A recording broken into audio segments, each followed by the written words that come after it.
Hello, welcome to the Evryman podcast. This is episode 14. I'm here with my new producer, Duke. I just hired him. Duke, would you like to say hello? Yeah. Duke is a little over a year old. His favorite song is Despacito. His favorite book is Go Dog Go. He's eating dinosaurs right now. You want to say anything else?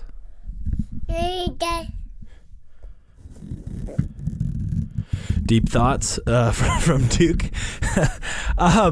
So on the way to daycare this morning, Duke barfed all over himself, and so he's hanging out today. And I don't know if anybody can relate, but getting a full day of work done with a little one around is difficult. So Duke is with me as I get this podcast ready to release. Everyman continues to march forward in a relaxed and pretty progressive directional way. We sold out our expedition experience, which is coming up in a month. Pumped about that. What else do I have to say? Well, here's what I have to say.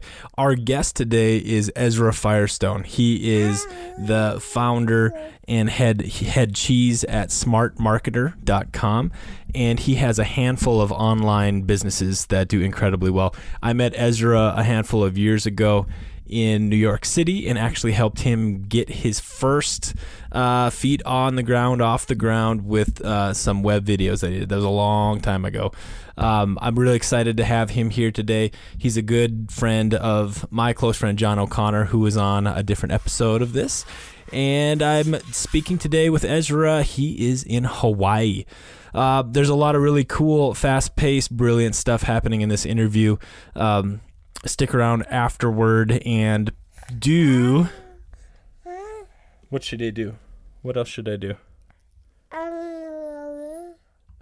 They should eat cheesy dinosaurs? Yeah. You should also go to our Facebook page, the Evryman Facebook page. Like us, follow us, share us. We're going to be ramping up our social media presence in the next couple months, and we would love for you to be a part of it. And I'm going to be more active on there, and I can answer your questions directly, and we can be more involved. So go to our Facebook page and go to our website, everyman.co. We're still ramping up to launch more and more groups. There's a lot of resources on there that will be expanding as we move forward. So I need to take care of this little turkey, and I hope you enjoy the show.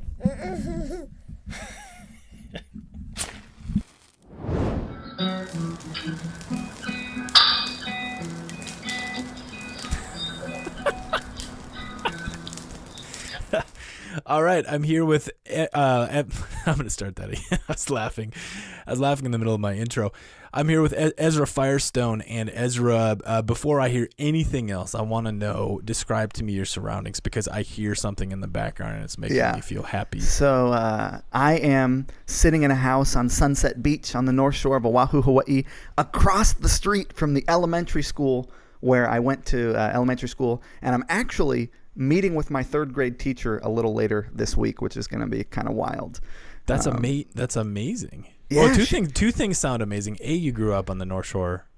That's amazing. And so to your third grade teacher, did you reach out? Did you set this up? No, actually, she reached out to me because, some of my family still lives here, and she has this blog called Rex the Surf Dog, and she's like a educator for education, like helping people create curriculum for third grade education across America. And she's got this like stuffed dog that she travels with and writes a blog about it or whatever. But my auntie still works at the farmer's market, and Miss Dubiel goes down to the farmer's market. So she kind of knows some of my family, and she said, "Hey, how's Ezra doing?" And got a sense of what I was up to in the world, and reached out and said, "Hey, I want to connect. Like, I really think what you're doing is cool. And I always thought that you needed to work on your listening skills. But other than that, I really thought you were a cool kid." Amazing. Man, I got to ask, how are your listening skills now? I've been working on them. We actually pulled my report cards. I have all my grade school report cards, and like all of the content is quite similar. It's like, Ezra is such a bright child. He really needs to work on his listening skills. Ezra is a really bright child. can someone teach him not to use foul language, like all this crazy stuff, like we were kind of a rabid bunch of like pack of animals. Actually, I grew up on a hippie commune, for lack of a better way to describe it, sort of like an alternative lifestyle experiment, which is a fascinating backstory that I would love to tell. It'll take me like 3 minutes to give you the history of it. But one interesting thing that I've been thinking about since I've been in Hawaii is growing up in Hawaii like 20 years ago, being a white kid, being a haole boy, you were a minority. And I don't think that, I think it was an interesting experience to be in the group that like I don't know how to articulate it without sounding offensive, but to be in what was considered a minority group and be treated differently because of the way that you looked, and that being like, it wasn't cool to be a haole boy. You got picked on, you got beat up, you know what I mean? And right. It was just a really fascinating and valuable experience. I also obviously love Hawaii, and like totally, once you fit in, you fit in. But so I do want you to go deep. So one of the ways I love to start this is I'd love to hear like a minute bio, and I want it to be as dropped in and punchy and direct as you possibly like. Who are you, Ezra? And we're going to keep fleshing that out, but tie that into, and since we have this reference point, this third grade teacher, you're about to tell me who Ezra was as part of this. Tell me who Ezra was as a third grade year old boy, or third grade boy, and if that takes us into the unique circumstances of how you grew up, please take us there, man. What I've been searching for my whole life is connection and intimacy, and that's like, I've been sold this bill of goods that, and I think every man in society has been sold the same bill of goods, that production is what's going to bring you satisfaction, because the way that like guys get value in the eyes of society is based on what they produce. The more money you make, the more you produce, the more highly regarded you are in society. For women, it's youth and beauty. Women are told that their life is pretty good till about 35, and then it's like tighten it up, tuck it in, chop it off, inject it, dye your hair, like anti-age, anti-wrinkle. And so like their value proposition in the eyes of society is youth and beauty, and our value proposition in the eyes of society is production. And what's interesting is I've gone really deep in the world of production. I have a business. I'm not answering your question, and I will answer it, but I understand that I'm off on a tangent. But I got 50 employees. I have this crazy production cycle that is being really fulfilling, but ultimately what I'm up to in my life is not this production cycle. It's not what I talk to people about. It's not my path in life. It's just something that I do because I enjoy it. But what I'm really up to and cultivating in the world is intimacy and connection and relatedness with my wife and our close group of friends. And I think that's the bigger game that I'm playing. And I think ultimately that serves everything that I am, everything that I'm doing in my life, and everything I'm able to do is because I have this focus and this priority on having real, deep, meaningful, open, clear, communicative relationships with people, and I think that serves every other. And to bring you back to third grade. No, wait though. Hold on. I got to insert myself there though. Okay. So I want to ask you a one simple question, yes or no answer. Are you a fulfilled human being? Yes, I am. I am so happy. I'm really enjoying my life, and I feel extremely fulfilled. It doesn't mean that I don't have goals. It doesn't mean that I'm not interested in playing the game of let's go from A to B. But I feel like if you can't get to the point where you are just fully enjoying your daily life, there's nowhere that you're going to get that's going to, like, there never comes. You're never going to get there. There is here. You have to be happy and fulfilled and figure out a way to enjoy your daily existence, or it doesn't make any sense to get more, right? It's like the old Jewish rabbi who said, it's a far greater skill to have the ability to enjoy what you have than to have the ability to get what you want. Because what you want becomes what you have. And if you can't enjoy what you have, you're host. I couldn't agree more. And you're right on it. And I'm going to... So, but here's the reason I asked you that question is, are you fulfilled? Is because at Evryman, with these men's groups and with everything that I'm about and that what we're doing, it seems to be pointing me in the direction of changing our narrative to heading toward fulfillment rather than this idea of happiness, or rather than this accomplished feeling, but this fulfillment idea. And I have this pet theory, and I'm just developing it and feeling it, but it's that fulfillment, that like deep sunk in feeling, I don't believe comes without, and I think it's amazing that you started with saying that you're looking for intimacy and connection. And again, that's exactly what we're all about here. But just to make a simple equation, make the dots connect there, I feel that fulfillment, the state of fulfillment, is something that comes and maybe can only come through connection and through intimacy. And I feel like I see that happening everywhere. Dan Doty, Yeah. because what I feel like, and I meet a lot of lonely people, Dan. Yeah. I meet a lot of entrepreneurs because part of one of my businesses is engaging with entrepreneurs. And so I get to meet tens of thousands of entrepreneurs every year through my blog and my events and stuff. And I see a lot of lonely people, and I've sort of identified that what I think loneliness is a prison that's built with bricks of secrecy. I think that what loneliness comes from is an unwillingness or a not sort of not even knowing how, perhaps, to actually express what you are feeling in the moment about XYZ. And maybe it's because you're afraid of someone's response, or maybe it's because you're afraid you're going to be judged for your expression. But it turns out that if you make the decision to really just to have what you feel as right enough to express, all of a sudden you feel less lonely because you're sharing how you feel with someone and getting feedback on that. And I think that, like, I gotta tell everybody here that I did not pay you to come and say these things, right? Was this is this in theme with what's already been going on in this podcast? No, listen, you are stating eloquently and in your own words it's the fundamental mission and point of Evryman. This whole thing, what you're saying, you're fucking nailing it. So I'm keep Thanks, going. Man. keep well, rocking I feel like, look, dude, what I've and I got lucky in that I was born into a pact. I have these relationships with other men, probably like 6 or 7 of them, who I've known from the time I was born, who we've gone through school together. We've gone through extracurricular activities together. We've gone through relationships together. We've like had this really strong bond just by virtue of growing up in an alternative lifestyle experiment and like going through the world together and now being in our 30s and being friends. Like, so I have had this, and now through the relationship with my wife that I've been cultivating over the last 10 years, like because by the way, I was the antithesis of this in high school. And this is what I was getting at when you asked me when I was a 3rd grader. Actually, what I flashed to was like standing in front of the mirror in high school, blow drying my little Elvis puff on the top of my head because I like for like 30 minutes before school every morning, thinking that like if I dressed a certain way or if I looked a certain way, that I would then somehow be approved of. And I think what people are searching for is approval and acknowledgement. And that's definitely what I was searching for, was approval and acknowledgement. But it turns out that like no amount of outward approval or acknowledgement actually is going to bring you fulfillment. What's going to bring you fulfillment is approving of yourself, is finding yourself right, is understanding who you are and being good with that and expressing that to the world. And so that's let me ask you, that's amazing. So, but I want to break that down a little bit. So you said that you grew up in a pack and you have these close male friends and you've had this whole life experience with them. But I want to say that so do a lot of guys, and that doesn't necessarily mean intimacy or connection. And I think that's something that guys, I get reached out to all the time by guys saying, I have my friends, but you know what? We sit around and maybe we kick a tire on the lawnmower and we drink a beer, and maybe sometimes one of us will open up a little bit. But what you're talking about here, this owning your experience, owning everything you feel, right?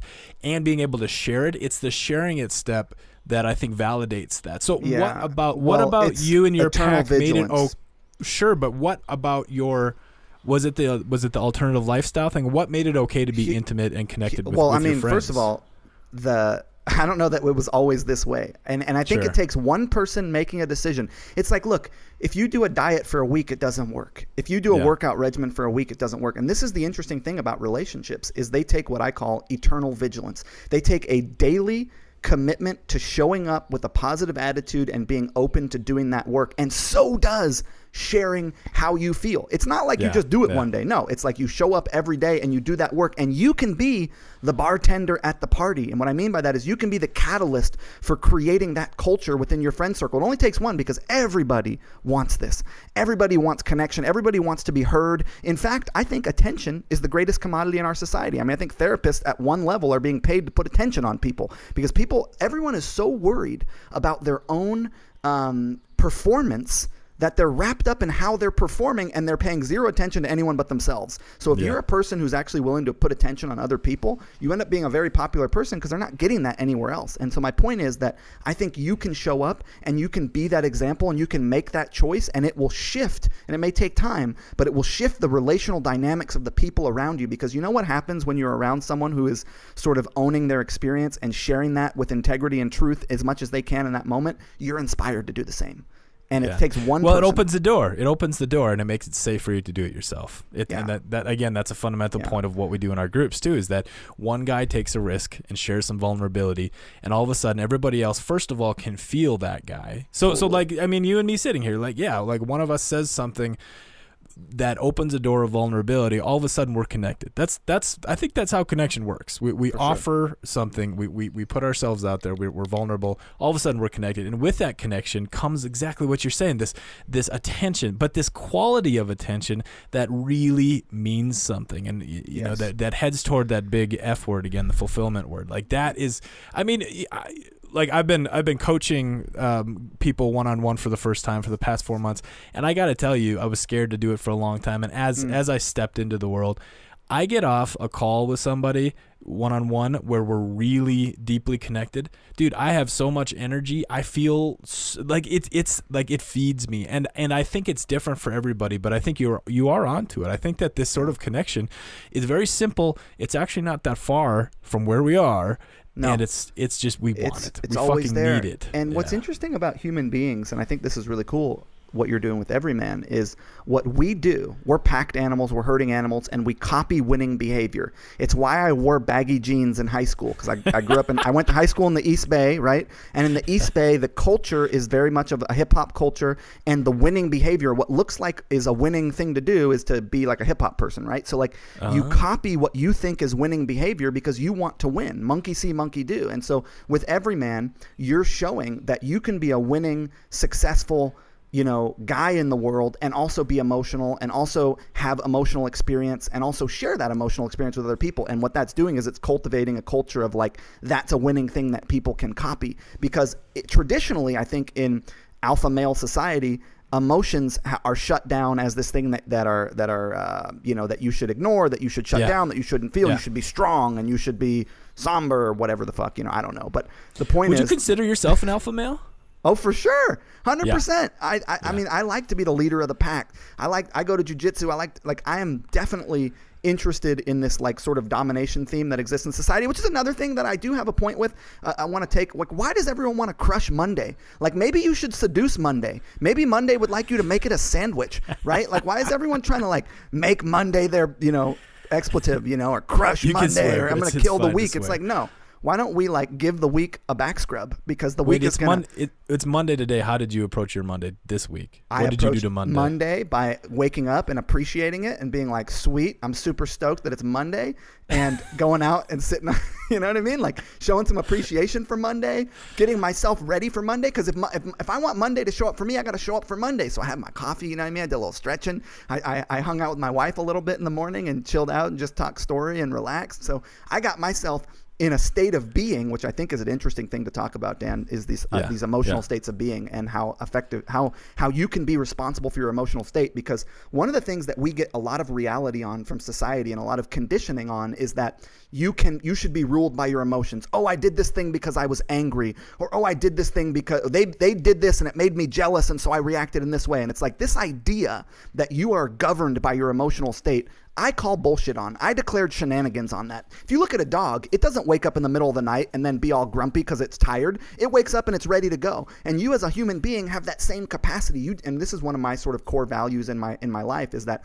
I am not ruled by my emotional state. I can feel emotion and then decide, make a choice on how to respond in that emotional state. And I think that's a very freeing, it's a lot of responsibility, you know, but it's a very freeing I totally agree with you, but I'm curious as to how you got to that point, because there's a lot, I think here's the standard narrative of how to do that, especially for males, is that, okay, I'm just not going to feel them, right? I'm going to disassociate from my emotions. I'm going to push them down. I'm going to step around them. So and I'll be as specific as you can. Were you always that way? No. If not, what did you do? Like specific, what did you do and how did that shift? Because that's a big deal. I'm going to give you the actual formula for it. So I used to struggle with jealousy.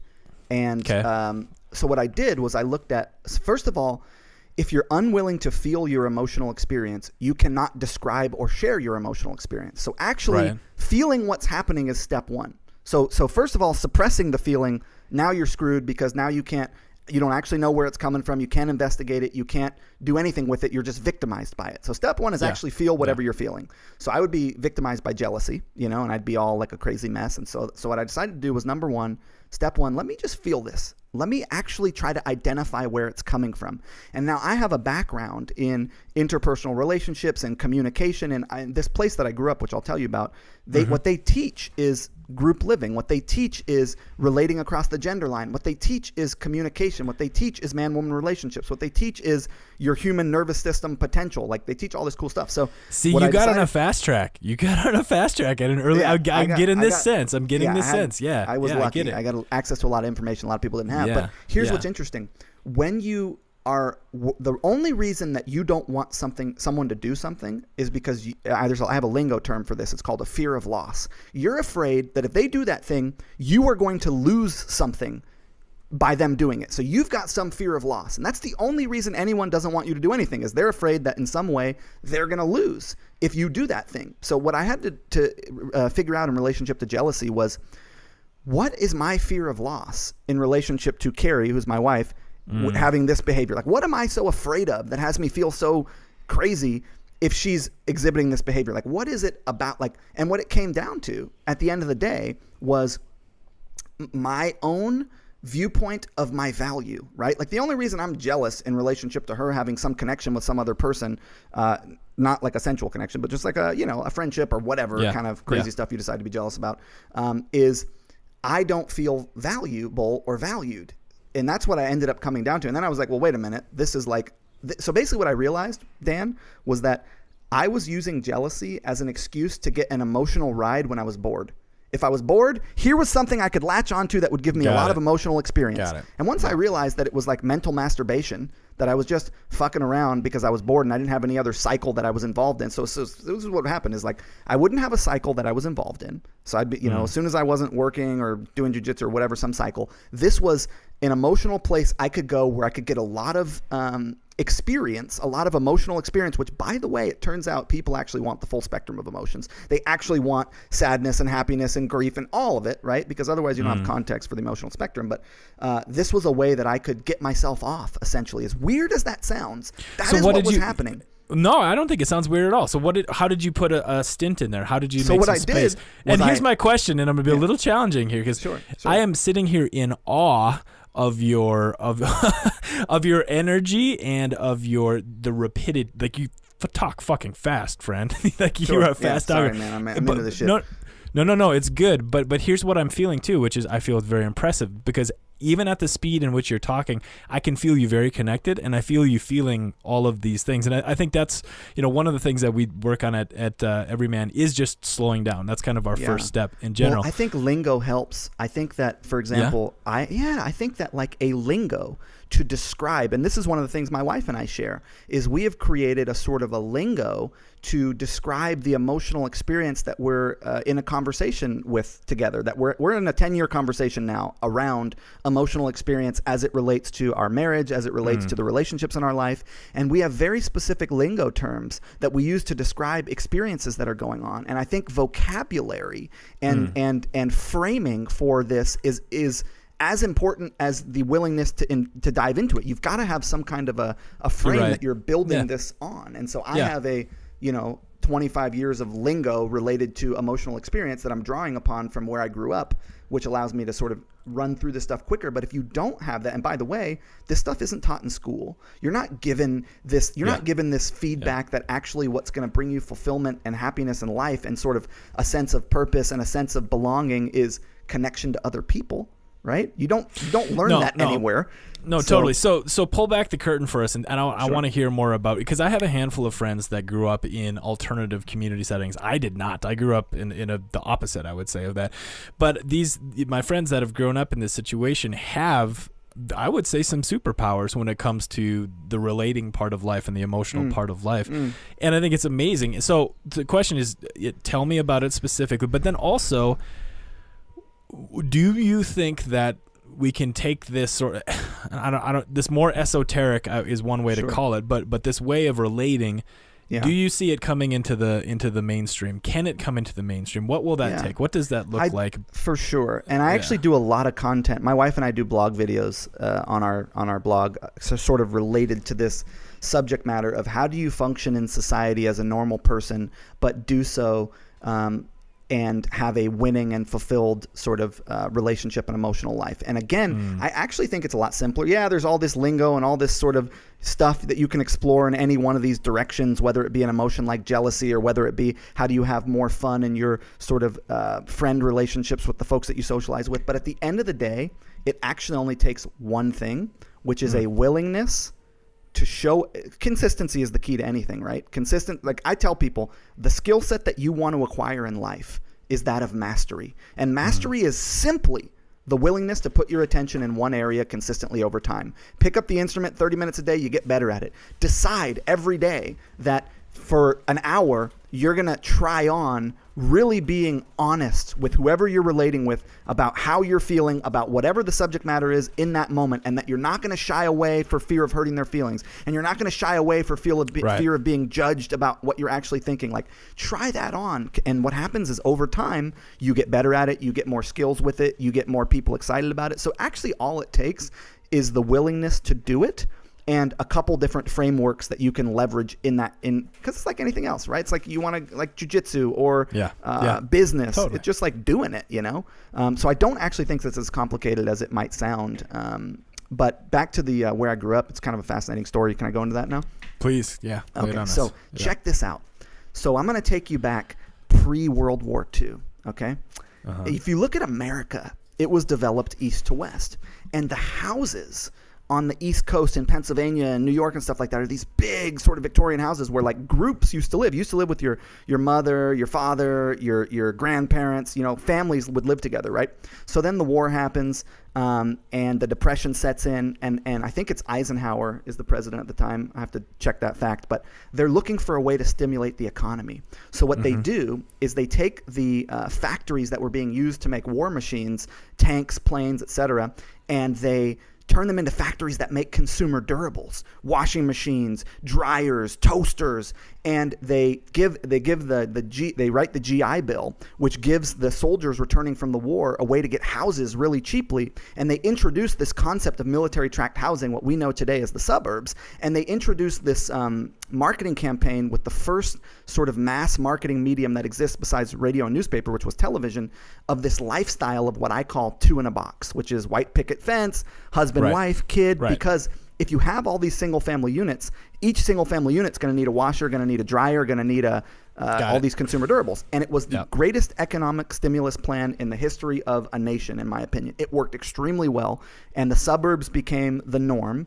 And what happened was the baby boom, right? My parents' generation was born into what's called the nuclear family. So this is the backstory of how this happened, right? How the baby boom happened. Well, then on the coasts of America, as these children, these flower children came of age in the late 60s, early 70s, now we're talking about a time that's pre-AIDS and post-penicillin. So there is no STD that can kill you, hence the free love movement, right? So like it was like a sweet time for them back then if you were into all that, you know what I mean? Yeah. So on the coast of America, I would have been into that. you had these people who were going to buck the status quo, who were going to stand up against the man, who were going to go back to the way things were, which was communal living, right? And you had all these communes pop up, thousands of them, particularly on the coasts. And you fast forward 49 years later to today, there's 4, maybe 5 from that time that are left standing. The place that I grew up that is still in existence is one of those. Now, the question becomes, why?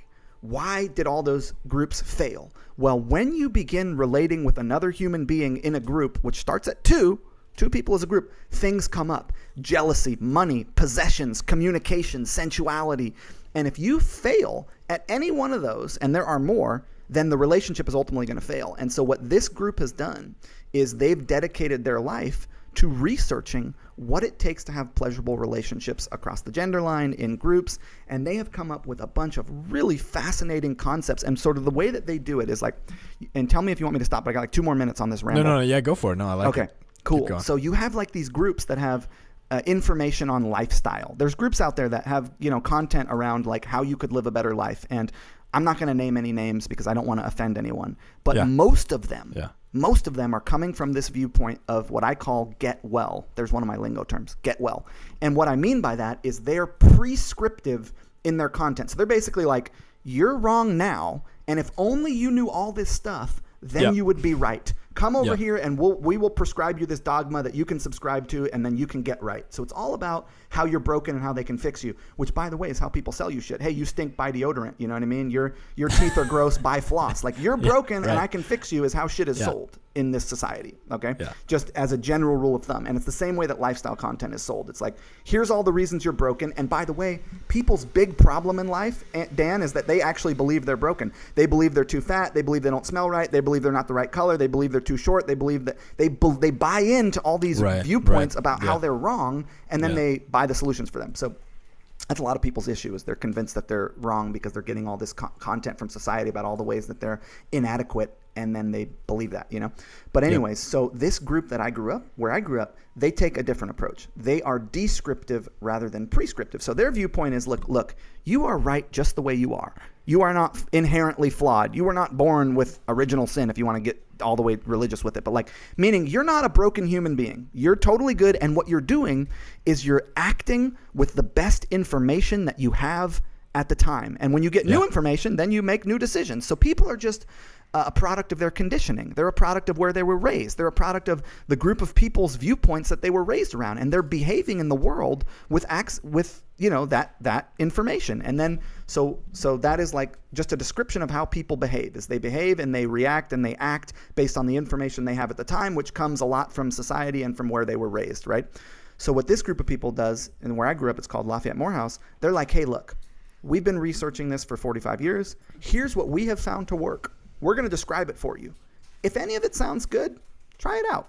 Test it. Yeah. But you do not need this. This is not going to fix your life. It's not about going from good to better or bad to good. This is just like, here's our description of what's working for us. And what makes them, I think, special is they're a desire-based organization. So they're not like out trying to proselytize and evangelize and sell courses.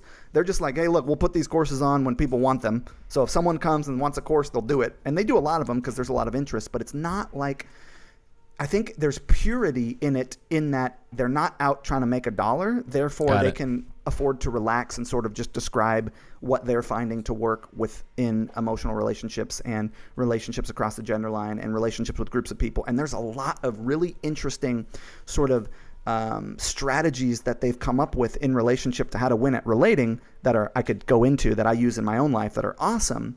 But that is sort of the backstory on who that group of people is. That's amazing, and it lines up again. Like it's cool to hear these things coming out of your mouth. I had no idea. I had no idea that was your background, and I had no idea that was the foundation of that group.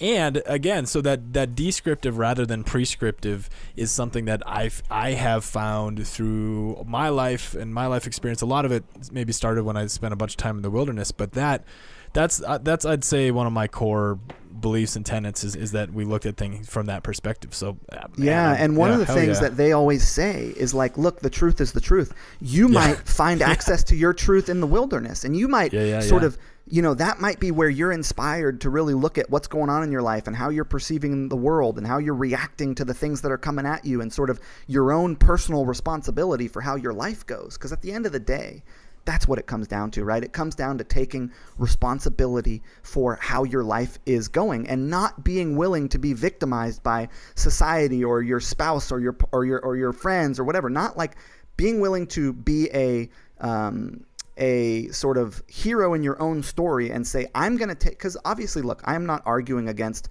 outside influence. Obviously, some people are born into really tough situations. Some people are born into like, there is like, I'm not saying everyone starts with the level playing, set of cards, because obviously they don't. That is like not, you can't even argue that. But what I am saying is that if you're listening to this podcast, it's likely that you live in a developed country, let's say, and that you do have some agency in your life, and that agency is where you decide to direct your attention.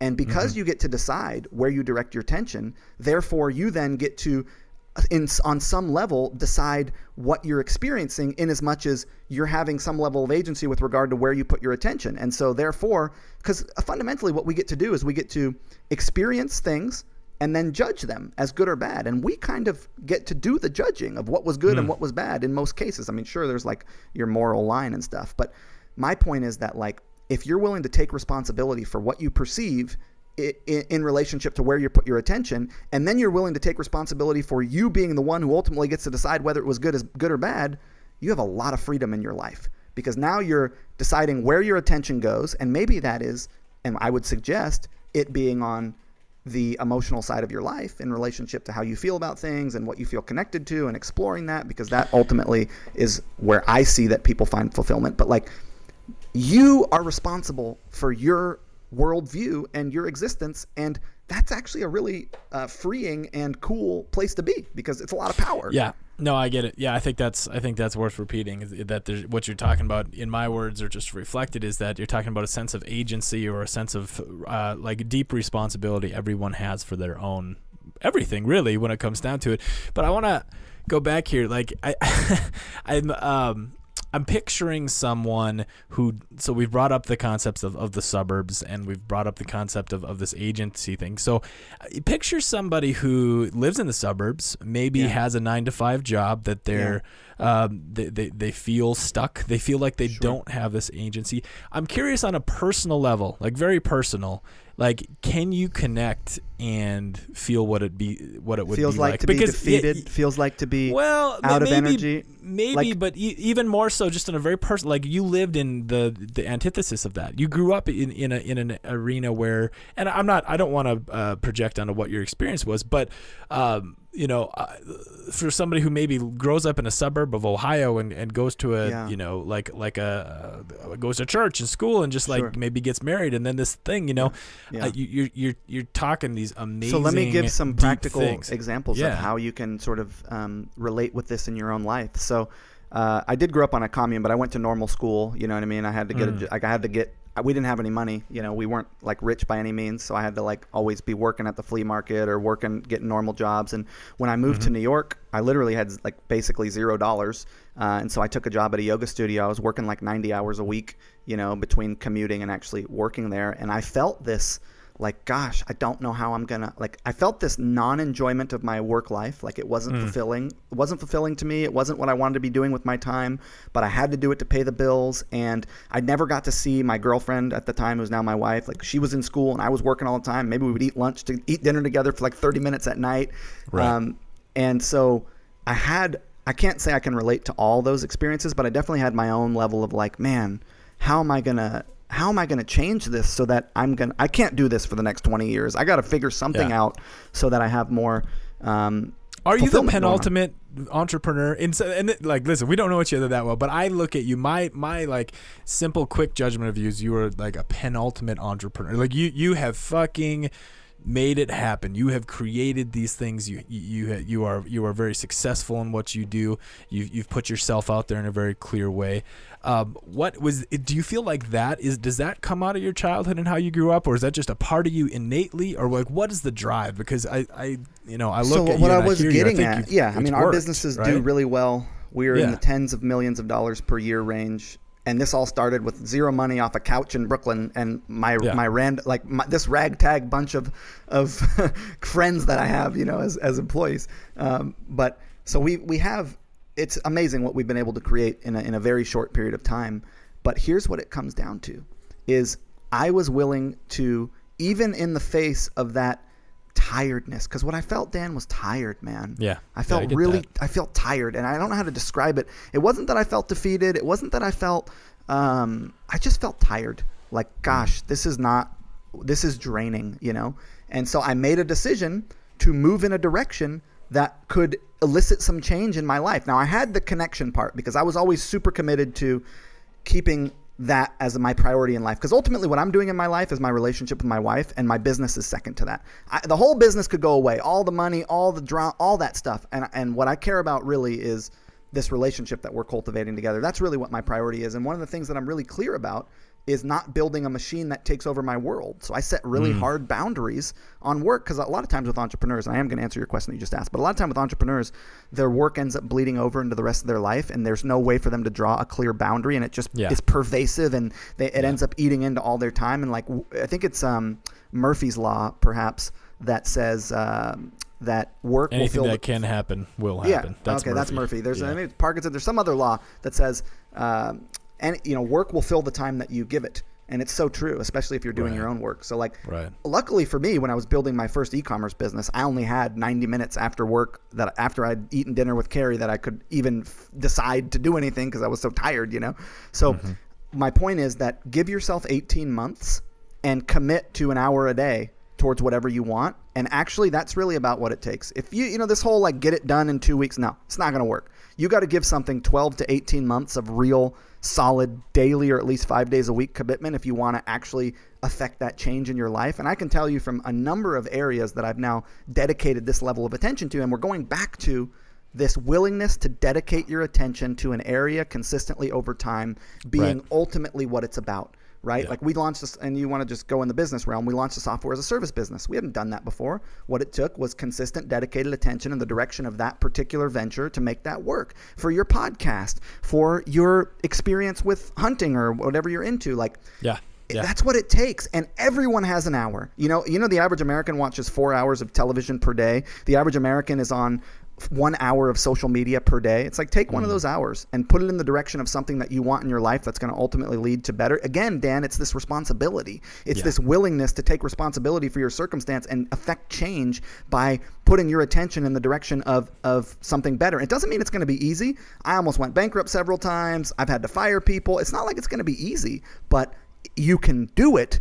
And it does get easier. And the other thing about money that I want to sort of dispel, as someone who grew up identifying as poor and is now one of the richer people that I know. So I've gone this path of like, I ate the school lunch, I had hand-me-down clothes, we didn't have money, we didn't have fancy cars, like the whole nine, to now like being in the very, very top of income earners, is money does not buy you happiness like you're sold it will. It buys you comfort. Sure, you can buy comfort, for sure. You can buy things that make you more comfortable. However, ultimately, I think they did this study, and it was like in Western society, after about $100,000 a year in income, you don't get actually any more satisfaction and fulfillment. So if you're oriented towards trying to make money, that is like not the best place to be oriented. And every one of my businesses has a mission, a story, a purpose, an ethos, something we're up to in the world beyond selling people shit. And this is my business model. Every one of my businesses, here's what it does. What we do is we pick a conversation that we want to participate in that's related to a collective experience. So for example, we sell cosmetics to women over 40, and as one of our businesses, one of our bigger brands. And every woman over 40 is having the collective experience of their hair graying, their skin wrinkling, their bodies aging, and society treating them differently as a result, and everyone telling them that's bad and wrong and anti-age and anti-wrinkle. So our product is pro-age. It's about celebrating you as you are now. The cosmetics are sheer, and we believe that every stage of life is a different kind of beautiful. But so we create content that relates to that collective experience that a group of people is having, and we amplify that content with Smart Marketer, which is my information publishing business. It's related to people who want to grow online businesses. So I create content that's related to that collective experience. I syndicate it across all social networks. I amplify it with advertising. People then subscribe to me by becoming a podcast subscriber, a Facebook fan, an email subscriber, whatever. And then I make offers that I think they'd be interested in. But every business I have does the same thing. I pick a group of people who's having an experience. I add my viewpoint on that experience through long form and short form, written audio and video content. I put it out there. People then who are interested subscribe to that conversation because it's relating to the experience that they're having. And then I make them some kind of an offer I think they're interested in. But everything that I'm doing is still involved in a conversation around an experience that a person is having. Interesting. Yeah, I don't know if that got way off topic. I don't remember what we're talking about. Well, it did, but that's good. I like it's all good. We still haven't answered my question though, and I'm going to hold you to it. Who were you when you were in third grade? You haven't given us any window into. Sure. You've told us what you know. I want to know who you are. I think I was a little wild beast who was just out getting it. Like all my pictures of me when I was a kid, I'm like all hunched forward, like ready to go. So I think I've always just been like ready to go. Something interesting though is I was never told. Like, for example, I grew up in this environment where I was given a lot of positive reinforcement about who I was in the world, about my experience. I didn't get a lot of this sort of baseline doubt about what I was experiencing and feeling and that being right or not. A lot of people I meet are really, they have a lot of doubt about whether or not the experience that they're having is number one, right, number two, valid, number three, okay, normal, like all this sort of thoughts and experience that's going on inside, they are judging as wrong because they've been conditioned to think that that's dirty, bad, and wrong, like these thoughts they're having. Right. But like, Yeah. I didn't Got it. receive that conditioning, so I was always very much You willing were unlocked. I was willing to put somebody myself out there, unlocked willing you to take at- risks. yeah. You know, It's pretty impressive, man. and I think It's it served me lucky. really well because I've taken a lot of risks and I've been willing to go for it, and I've failed many times, but I've also succeeded more than I failed. You know, in Yeah. taking those risks. So I think I was willing. Let's put it that way. I was willing. I got 2 questions for you. One, do you ever find yourself feeling like you're a victim? And 2, and I'm just going to let you run with this, 2, what are you most proud of?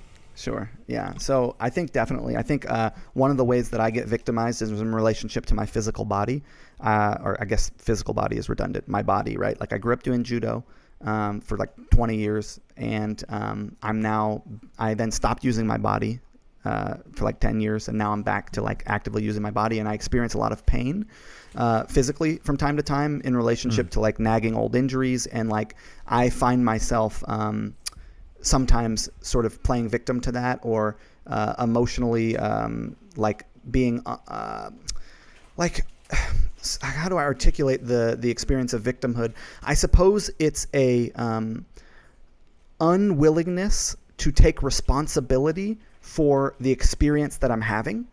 So like I'm having this pain, and then I'm like, you know, I'm not willing to take in the moment that like I did what it took to create this in my life. Right. And now I'm going to do what it takes to alleviate this. It's more just like, oh, this thing's happening to me. You know, like I can get down in that way. But I think victimhood really is actually, I think what it comes down to is the unwillingness to take responsibility for what's going on in your life. You feel like someone else did this to you. Some outside circumstance did this to you. Something did this to you, and it wasn't your fault, or you weren't you weren't at cause for it. But like, then I remember that one of my sort of underlying philosophies that I live my life by is that I am at cause for my experience, and that I did everything it took to get to where I'm at. I had every conversation. I made every choice. I went to every place. Like I did what it took to get here, and therefore I created this. Yeah, there's outside influence, but like I'm making the choices here. And so like when I find myself victimized, I remind myself, hey, you know what? You did what it took to get here. Now, how can you figure out a way to win? And what I find is sometimes what I'm looking for is not to win. I'm not looking to win, because if I was looking to win in that moment, if I was looking to sort of find a way to feel better, find a way to get out of that, it's just a choice to share that with someone, go have a conversation about it. Here's what it comes down to. In life, you have 2 ways to win, 1 way to lose in any situation. First way to win, change your mind. It's as really as simple as that. You can change your mind about what's going on. That's one way you can win. Number 2, change something. Make a change in the direction of things being better and see what happens. You could win that way too. The only way to lose is to not do anything and judge what's happening as wrong. That is the one way you're guaranteed to lose, is you don't do anything and you judge that what is happening as bad. And I do that for sure sometimes. But when I decide, okay, I actually want to have a winning experience, I'm done being miserable, I'd like to have a winning experience now, I either change something or I change my mind. And then I don't remember your last question. Well, it was what are you most proud of? But Yeah. but hold on, I'm gonna hold that though, because I was on your website before we started here, and I heard you say clearly not long ago that you set up clear boundaries between your work life and your other life, and you've held that steady. And one of the things I saw that you wrote said that I think it was you. Maybe I'm fucking this up. Maybe it was somebody else, but. Is there a different work Ezra and a home Ezra? Like, do you shift as you go into different places, or Sure. what is that boundary you put up? Is it just I'm going to do something else for myself or my relationships and not focus on work? What does that mean? So, I have a very clear personality that I am curating in the eyes of my public-facing influencer, to use the lingo word of our time, brand. That is parts of me amplified. It's not all of me, right? Because I'm trying to achieve a specific result, and not everyone wants to hear all this stuff we're talking about. Not all the business owners. Well, let me ask you: Are you amplifying that curated personality right now in this conversation? Oh, no, I don't think so. No, I think this is more my view on the world, my actual view on the world. Yeah. And I think when I'm doing the smart marketer thing and I'm on camera or I'm creating content, I'm very much filtering it through, hey, if I was I'm trying to speak to a certain person, and what I try to do is meet people where they are rather than trying to force my bullshit on them, because that doesn't seem to work, But I will say, with regard to the boundaries thing, what it's about for me is it's about a shift of attention from progress to like present. That's what I think. That's the way I describe it, is like when I'm in my business world, my attention is on like, what are we doing? What's going on? How are we moving it forward? What can we do to make it better? It's on this very much progress. And when I switch out of work mode, I try to go very much into this like state of like present. How do I feel now? What are we interested in talking about? What's going on? Sure, we can have conversation around what do we want to achieve or what are we doing, but like it's more of like this switch to having more attention on like how I'm feeling in my body and what I don't know how to more receptive. Would receptive be more receptive and valuable? More present rather than go mode. And the way I do it is I have a couple hours before I have now work from home, and I now have a giant team and project managers, and basically my job at this point is to hold the vision for what we're doing, hold the container for what we're doing, and give feedback on whatever's happening, and create in the area that no one else can create. And sort of, here's how I put it. I grew up driving. I built this business by myself, my wife and I together. I did most of the everythings, and she held the sort of creative direction side and the moral line. Not that we're doing anything immoral, but like just held the direction. And I was driving, and I was driving, and now I'm navigating. And it's hard to navigate when you're driving. So I've stopped driving completely, and now my job is navigation. Because if I'm on the road, I can't see up and around that mountain in front of us. I can only see the road in front of me. So that's really what I try to do now. And the way that I do this is I have a couple hours in the morning where I don't actually start work until I wake up, and I have my little thing that I do, and I drink my coffee. I'm super into coffee. You know what I mean? My wife and I have breakfast together, and we hang out, we talk about what we're going to do that day. And then I have like a work cycle that's a couple hours long. I break for lunch, and I use the break for lunch as a way to like break the state to like slow down and cook some food and like get into a shift of sort of changing my state. Then I do another couple hours of work, and then we eat dinner together, and then that's it. I'm not working. I'm not on my screen. I'm not, you know what I mean? We're chilling out, and we're doing whatever we do in the evening, hanging out with friends or whatever. And I try to do that 4 days a week, 5 days a week. It just depends. I grew, look, when you're an entrepreneur, and you know this now probably from doing your podcast, it's very tempting to do everything all the time, to go super hard. But if you look at it over the long run, like a lot of people burn out. And so my sort of analogy for this is like what I want to do is plant mango seeds. I want to water them every day. I want to grow an orchard that's going to feed my family for generations. And I want slow growth. I don't want to spear a fish and eat today. I want to create. I want to run a marathon. And to run a marathon, you got to do it slow and steady, man. You got to do it gentle. You got to like be like, a lot of people want it now, but actually what I'm interested in is the experience of running this business. I don't care so much about how much money we make. I'm not out to create a giant company with hundreds of people. I don't care. What I'm interested in is like serving my community. So my tagline in business is serve the world unselfishly and profit. And I think that's a description. I think if I am in a role of service and I'm doing so unselfishly, I will profit. And if I'm not profiting, then guess what? There's something that's fucked on the front side of that. You know what I mean? Dude, that's so refreshing and so amazing to hear. And I can, as you say that, I can feel the old programming in myself that wants to call bullshit. It's like, yeah, right. If you didn't make the money, bullshit. But I'm not doubting. Well, let me tell you the difference here, which is there's something that happens when you're hungry. By the way, I started hungry. Remember, I started with a 90-hour per week job with zero money, with worrying about paying the rent, with like having to live off my girlfriend's yoga earnings. So I've been there. You know what I'm saying? Losing all of our money, our cushion, as we call it, on some bullshit ebook hustle that I was trying to make work. Like I've been there, right?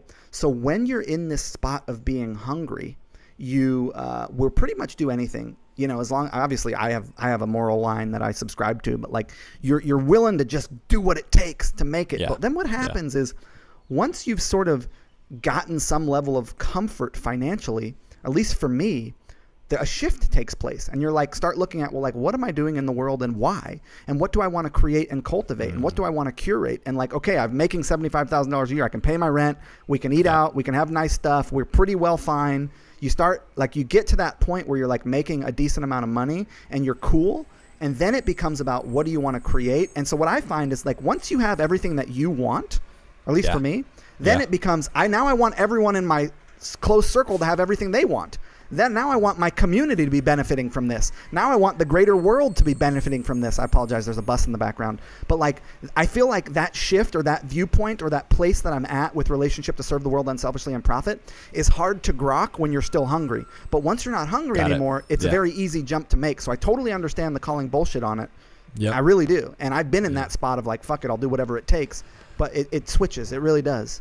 That's really cool, man. Yeah, I really appreciate that. And there's none of that bullshit is stemming from what I'm feeling from you at all. Actually, quite the opposite. I think it's incredibly refreshing to hear that. I love.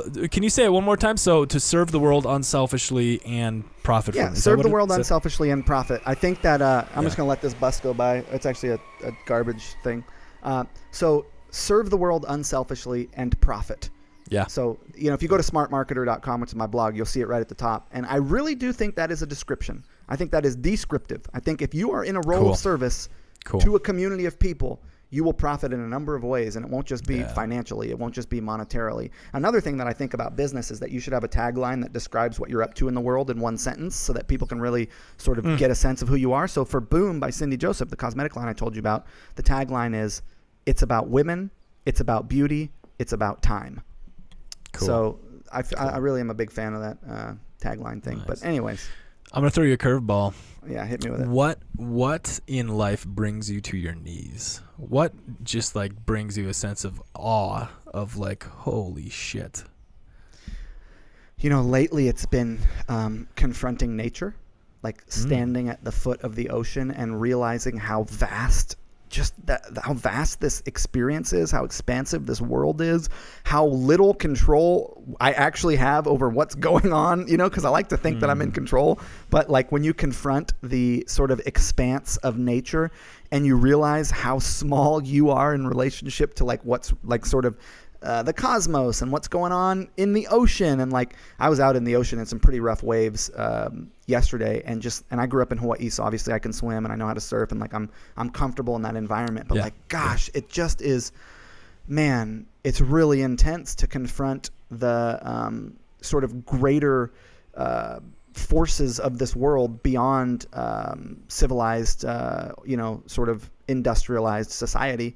When that's a whole other conversation. But just like I have been confronting in a new way in my life nature, and it's freaking me out. It's also like beautiful, and it makes you want to cry, and it's also like awesome, but it is really sort of terrifying. I've also been went through over the last like I'd say 18 months that I'm sort of coming out of now, a fear of death experience that I hadn't had before in my life. Wow, really? Tell me more.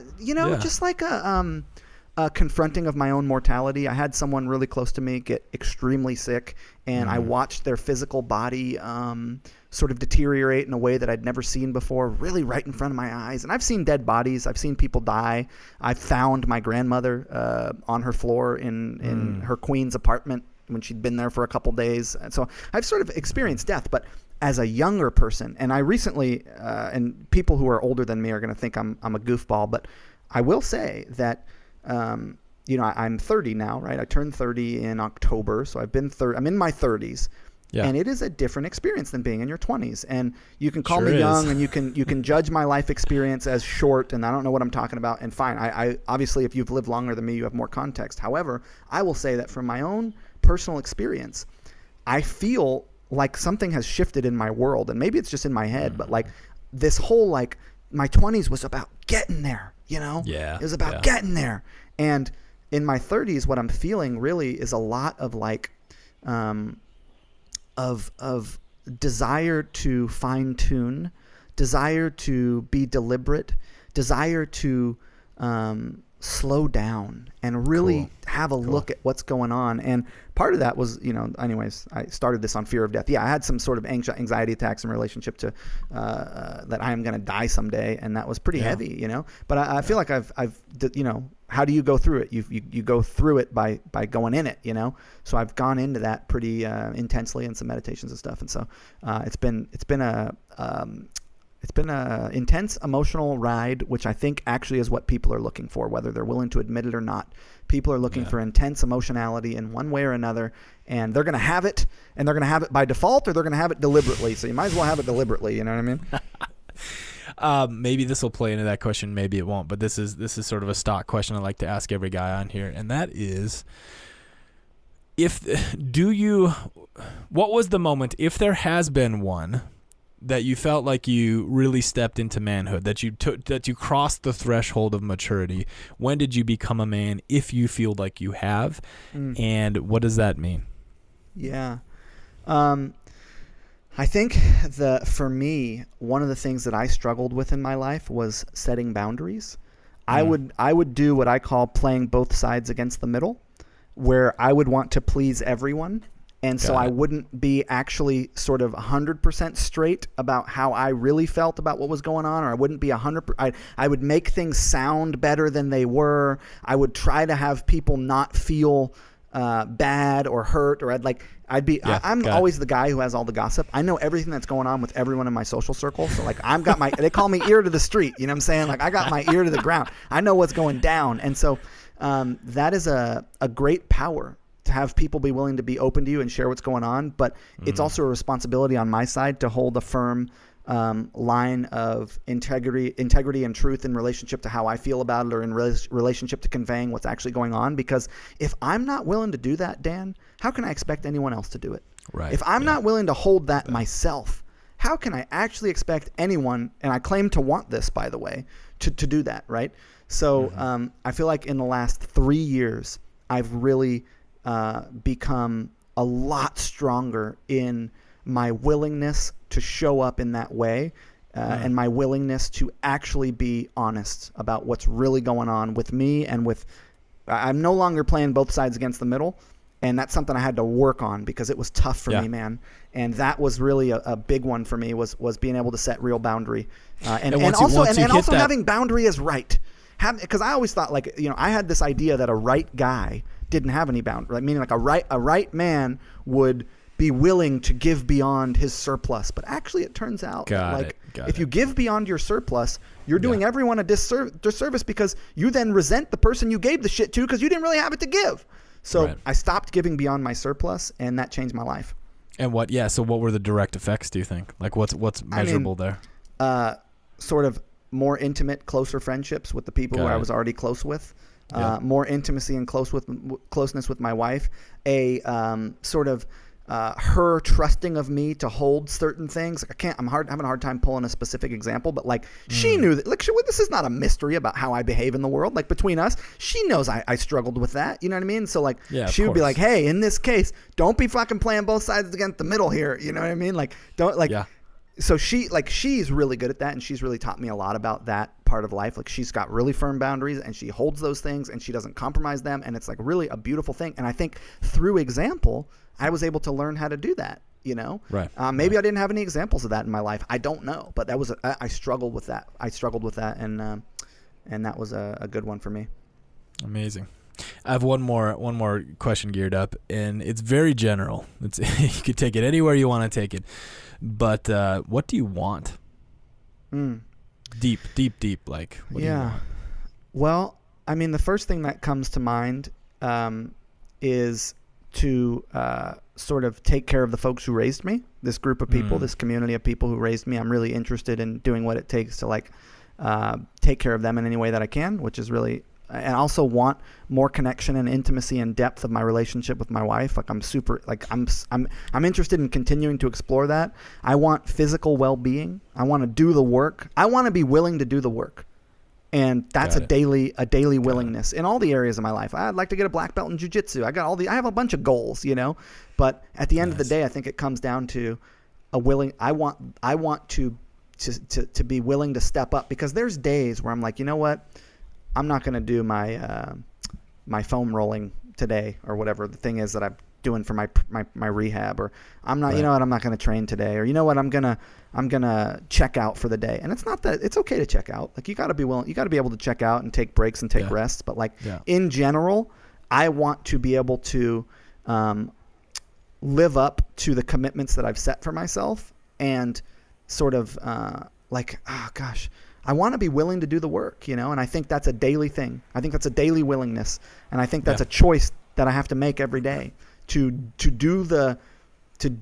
move in the direction of the things that I'm I'm claiming to want to create in this world. And I keep saying claiming because you got to show it, man. You can't just say all this bullshit. You got to actually be willing to go in and do it. You know, like I want to be washing the dishes, right? Like, and I mean that in an analogy. I mean, I do wash the dishes in our house, but like, I don't want to be above the work. I don't want to get to a point where it's like, oh, I'm so fancy that I don't do the work. I don't do work anymore. Like, I don't actually know what the fuck is going on in my business anymore because all I do is sit around and talk shit. Like, no. Well, is that a fear? Is that like a present fear? Like as you become more and more successful, that you don't want to just sit back? There's so much going on. So I can't keep track of it all anymore. You know what I mean? It's like I got literally 50 people working on different stuff. So now it's about like the people who are in charge of the teams keeping me apprised to like what's, you know, like I just want to be in it enough to know what's going on so I can give valuable feedback. It doesn't mean I'm going to be answering customer support tickets because obviously I can't do that. But like, I want to be in it, man. That's what I want. Well, feels like you are, brother. I'm going to be really selfish for a minute here, but I want to just pick your genius for 2 minutes here about this endeavor that what is Evryman, and the basis is exactly, we've already fleshed it out very clearly, is that we're giving men permission to have their own experience, be that their physical experience, their emotional experience, and their get after it, kick ass, you know, like alpha male directional experience, and every fucking thing in between. Like the entire spectrum is that is what we're doing, and we're creating places for guys to experience that and practice it and sit in it and live that way. And so like the way we end these podcasts is with a direct challenge for our listeners. That's one thing. You know, so a direct challenge or stretch that guys can take on, like this week, one thing that they can do themselves, that they can measure and accomplish. What would one thing? But then I'm going to ask you to give me an organizational challenge too, in the same way. I think that'd be really valuable. Yeah. I think today, like what I would challenge you to do as a man is pick one area of your life that you are interested in. Maybe it's a intimate relationship, maybe it's your business, maybe it's your whatever, I don't know, your hobby, and take a look at the viewpoints that you hold in relationship to that thing. And I know it's general, but now where I want you to go from there is then take a look at why you hold those viewpoints. Like, why do you believe the things you believe? Like, really investigate, where is this belief coming from? Is it serving you? Like, for example, do you believe that, you know, women should cook and clean? Because that's, or I don't know. I'm just giving some traditional chauvinistic viewpoint, which I don't think your listeners believe. But like, whatever these, like just trace back the things that you think in relationship to these. Because at the end of the day, I think a lot of people's problems are mental. In relationship to mental roadblocks when it comes to growing in their personal lives or their business lives or otherwise. And so I'm always encouraging people to really investigate their thought structure, and especially where the viewpoints come from. Why do you hold this viewpoint? Is it an experience you had in the past? Is it from your parents? Is it from society? Is it where are these thought structures coming from? Because when you can identify where they're coming from, and it may take some time, which is why I would do it every day for 30 minutes and really just look at like how you think about things and why you think about things the way you do and where that's coming from. It's sort of nebulous and it's hard, but once you start down the rabbit hole, it gets to be it's really interesting actually. So I wonder if you can help me frame that, Dan, into something that in a structure that someone could actually achieve, because I'm having a hard time there. No, totally. I think that maybe think about one clear goal, or like you said, one clear want that you have in your life, and slow down. You know, stop what you're doing. Maybe sit down, or maybe drive, whatever. Maybe you're on a run, but just set up some boundaries for 20 minutes, half an hour that you're going to explore this. And then sink into. I have a good one. Yeah. Go. No. Please finish. Okay. Well, sink into something that is stressing or bugging or getting in the way or hurting, or something's uncomfortable in there. And then my first step is to actually sit in that discomfort. Just actually get into it. And don't race around to try to get it off you. Don't try to go around it. Just sit and fucking feel it all the way. And then I think that is a way to do what you're saying. You're really going to sink into the reality of that thing, and then you can find out, where did that come from? What does that? How does that actually feel in relationship to everything? Because then, if you have that full experience, you can change. Like you said, you can change your mind, or you can change your actions. Right? Totally. And I think one also great way to do that is with preference. So if you're a single guy, for example, think about think about what you consider to be, go age range. What's the don't go youngest, but what's the oldest woman you would date? What's the maybe you're not straight, so let's just go person, right? Let's not like put a gender bias on this. But the point is, if you look at your preferences in any area, that's a good way to trace back whether or not those are conditioned or whether or not you have some reason for that. Like, is there a reason that you prefer only women in this age range, or only women in this weight range, or only women of this skin tone, or only men of this skin tone? Where did those preferences come from? Are they conditioned preferences? And likely you will find, specifically in relationship to choosing a partner, that those preferences are straight up conditioned, and that you could probably expand your preference range. I swear to you.